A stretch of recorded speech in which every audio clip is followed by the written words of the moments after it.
जी, अब हम बात करते हैं इंडेंट टेक्स्ट इंडेंट प्रॉपर्टी की।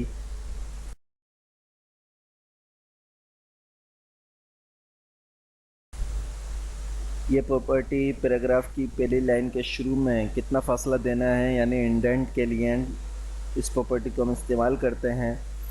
और इसके लिए पहले मैं एक पैराग्राफ बना लूँ पी टैग में।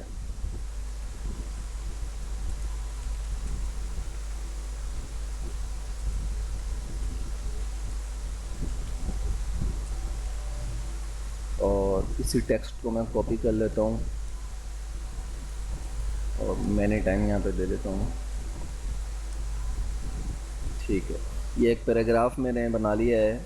अब इस पैराग्राफ को जो है वो मैं पी सिलेक्टर के ज़रिए इंडेंट देता हूँ। तो इसके लिए मुझे टेक्स्ट इंडेंट की प्रॉपर्टी इस्तेमाल करनी होगी। और टेक्स्ट इंडेंट प्रॉपर्टी में फॉर एग्ज़ाम्पल मैं 60 px इसको देता हूँ कि फ़र्स्ट लाइन जो है वो 60 px आगे हो जाए। तो ये देखिए फ़र्स्ट लाइन 60 px आगे हो गई। जिस तरह हम वर्ड में जो है वो टेप वगैरह देते हैं, पैराग्राफ के शुरू में 100 पिक्सल जो है ये फर्स्ट लाइन में गैप आ गया है। तो सेम इसी तरह अगर इसको हम नेगेटिव वैल्यू देंगे तो ये जो फर्स्ट लाइन है वो लेफ़्ट साइड पे चली जाएगी। फॉर एग्ज़ाम्पल इसी को -100 पिक्सल कर दें तो ये देखिए फर्स्ट लाइन जो है वो डेट द क्विक जो अल्फ़ाबेट था वो माइनस में लेफ़्ट की तरफ चला गया है। वापस को 100 पिक्सल कर दें तो ये अपनी जगह पे आ गया है। अब हम बात करते हैं टेक्स्ट शेडो की।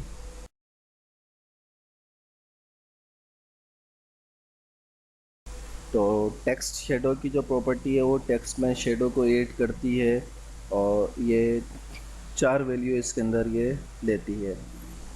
तो सबसे पहले अब मैं यहाँ पे इसको हटा देता हूँ और एक मैं H1 की हेडिंग बनाता हूँ।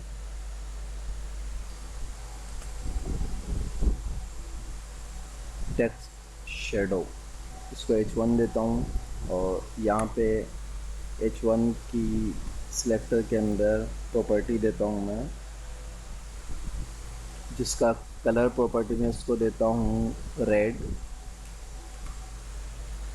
और फ़ॉन्ट साइज़ इसका यही सही है, इसको नहीं देता हूँ। अब यहाँ पे मैं टेक्स्ट शेडो, ये टेक्स्ट डैश शेडो इसकी प्रॉपर्टी है। इस प्रॉपर्टी में मैं इसके अंदर 4 वैल्यू इसकी आएंगी। तो जो पहली वैल्यू होगी वो हॉरिजॉन्टल डायरेक्शन यानी एक्स एक्सिस को जो है वो रिप्रेजेंट करता है। वो मैं करता हूँ 5 px, यानी इसका जो शेडो हो वो लेफ़्ट से राइट की तरफ 5 पिक्सल हो। और वर्टिकली दूसरी जो है वो वर्टिकली है, इसको मैं देता हूँ 2 पिक्सल, यानी ये वर्टिकली जो है 2 पिक्सल वर्टिकली ऊपर से नीचे की तरफ अप टू डाउन हो। और तीसरी वैल्यू जो है ये दोनों 5, ये एक्स एक्सिस और वाई एक्सिस ये कंपलसरी हैं, ज़रूरी हैं, लाजमी है। इसके बाद मैं इसको देता हूँ बिलर की वैल्यू। तीसरी वैल्यू बिलर की वैल्यू है, उसको मैं देता हूँ 4 पिक्सल, यानी 4 पिक्सल ये बिलर हो जाए। और इसके बाद इसमें चौथी वैल्यू जो है वो कलर की होगी। कलर में मैं इसको देता हूँ ग्रे कलर। इसको सेव करते हैं।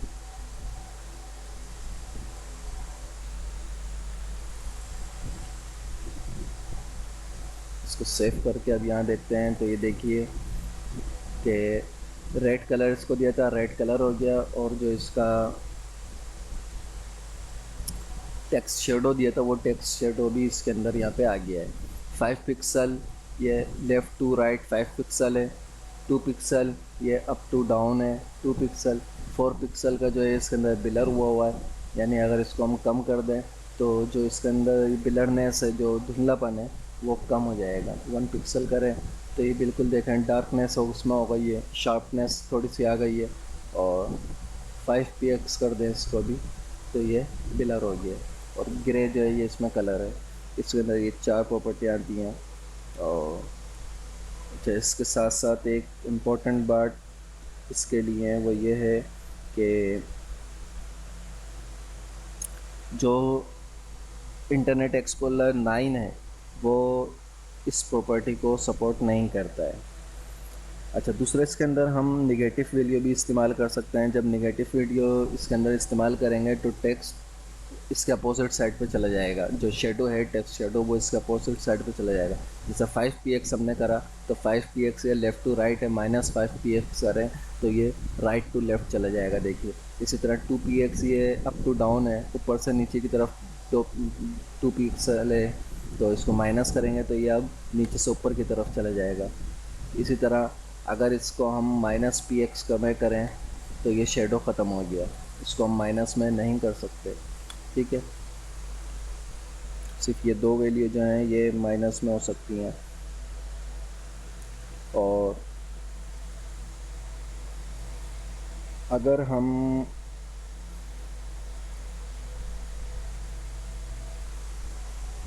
इसको em में कर दें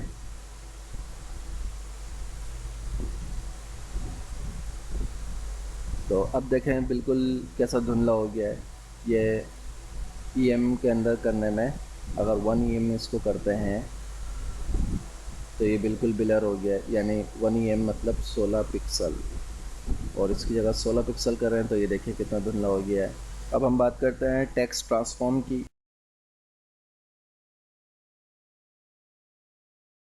ये प्रॉपर्टी जो है वो अपर केस, लोअर केस और कैपिटलाइज करने के लिए इस्तेमाल होती है। तो यहाँ पे इसको हम मिटा देते हैं अब, और बल्कि H1 को भी हटा देते हैं। मेरे पास जो ये पैराग्राफ था, इस पैराग्राफ को ही मैं ले लेता हूँ और बाकी ये सब हटा देता हूँ। यहाँ पे पी टेक ले लेता हूँ, पी सिलेक्टर लिया। और पी सिलेक्टर को अब मैं अगर यहाँ पे टेक्स्ट ट्रांसफॉर्म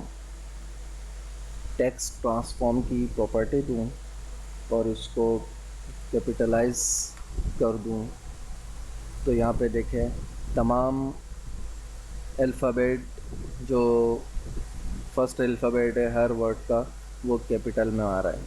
ठीक है, इसी तरह इसकी जो और प्रॉपर्टी वैल्यूज़ हैं वो अपर केस है। अपर केस करके इसको देखते हैं।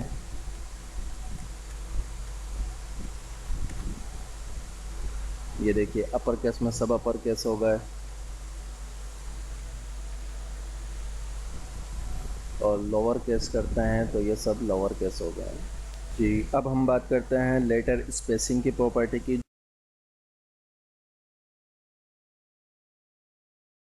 जो कि करैक्टर के दरमियान स्पेस को वाज़े करती है। तो ये मैंने 2 पैराग्राफ लिए हैं, इनको मैं क्लास दे रहा हूँ। एक को क्लास देता हूँ नॉर्मल और दूसरे को क्लास देता हूँ मैं,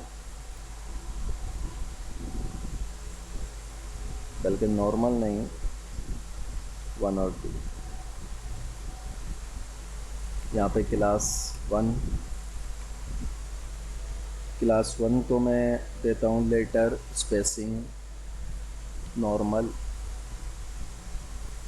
और क्लास 2 को मैं देता हूँ letter spacing four px for example. तो अब ये देखिए दोनों में एक नॉर्मल है, तो ऊपर वाला जो है वो नॉर्मल ही है, और जो नीचे वाला है उसमें 4 पिक्सल, उसमें 4px का जो गैप आ गया है हर अल्फ़ाबेट के बाद। अगर इसको 1px करें तो ये देखिए हर अल्फ़ाबेट के बाद जो है वो 1px है। मज़ीद इसको अगर हम करना चाहें तो खोल सकते हैं इसको मज़ीद भी। और इसी तरह अगर हम इसको माइनस में वैल्यू दें तो ये तमाम अल्फ़ाबेट जो अभी खुल रहे हैं ये फिर इसको -5px कर दें तो अब ये देखिए बिल्कुल एक दूसरे के अंदर अल्फ़ाबेट घुस गए हैं। ये देखिए अल्फ़ाबेट का जो स्पेस है वो कम हो गया है। तो ये लेटर स्पेसिंग जो है वो लेटर्स के दरमियान जो है स्पेस के लिए काम आती है। इसके बाद हम बात करते हैं वर्ड स्पेसिंग की।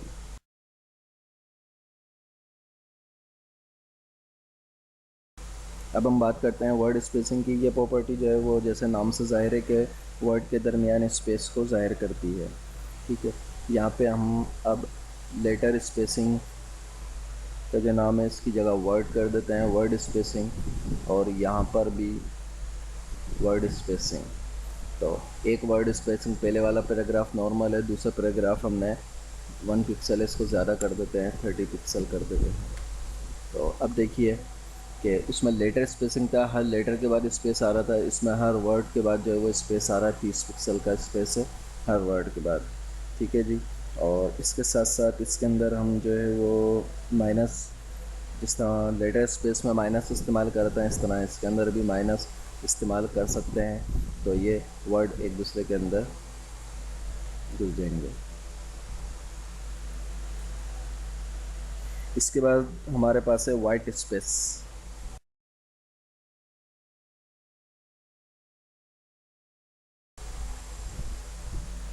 वाइट स्पेस की प्रॉपर्टी जो है वो जितने भी वाइट स्पेस होंगे उसको इग्नोर भी करती है और उसमें इजाफा भी करती है।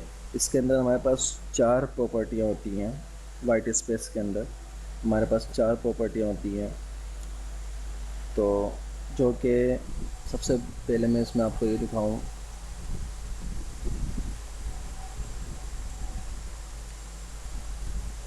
वन में हमने सबसे पहले वाइट स्पेस और इसको करा नो रे। ठीक है, तो अब ये जो 1 की क्लास को मैंने नो रेप करा है वाइट स्पेस, इसके ऊपर मैं स्पेस देता हूँ, सेव करता हूँ। अब यहाँ आपको दिखाता हूँ। तो देखिए लेटर के दरमियान स्पेस है बहुत सारा। ठीक है, ये जो टेक्स्ट है, टेक्स्ट के दरमियान बहुत सारा स्पेस है, लेकिन नो रेप की जो वैल्यू है वाइट स्पेस में वो इस रेप को, इसको इग्नोर कर रही है, इसको नहीं ले रही। ठीक है, अगर इसकी जगह मैं इसको प्री कर दूँ,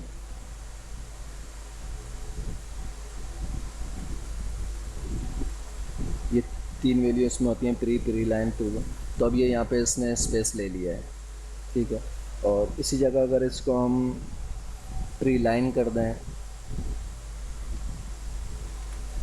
इसको प्री लाइन कर दें, तो प्री लाइन में इसने स्पेस नहीं लिया, लेकिन अगर यहाँ पे कहीं मैं इंटर दूंगा तो ये इसको ले लेगा। ये देखिए मैंने क्विक पे इंटर दिया, क्विक के बाद फॉक्स को इंटर दिया, तो ये उसने यहाँ से लाइन ब्रेक ले ली।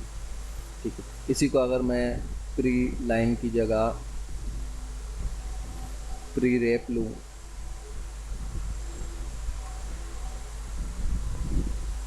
तो भी इसने अब टेप भी ले लिए, स्पेस भी ले लिए और इसने लाइन ब्रेक भी ले ली। इन चारों को आप इस्तेमाल करेंगे तो आपको ये वाज़ेह तौर पर समझ में आ जाएगी।